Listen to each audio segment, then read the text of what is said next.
Hello 2024, তোমাকে বিদায় জানাতে এলাম।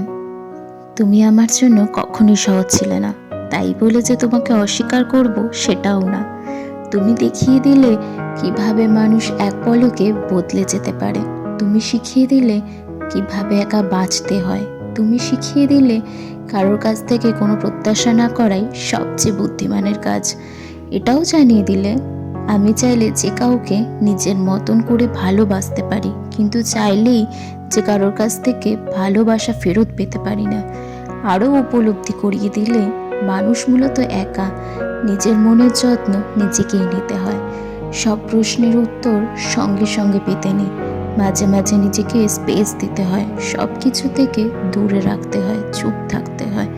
সব শেষের শেষ নয়, কিছু শুরু শেষের মাধ্যমেই হয়। তাই বলবো 2024, তুমি আমার জন্য কখনোই সহজ ছিলে না, কিন্তু খুবই প্রয়োজনীয় ছিলে। So thank you 2024।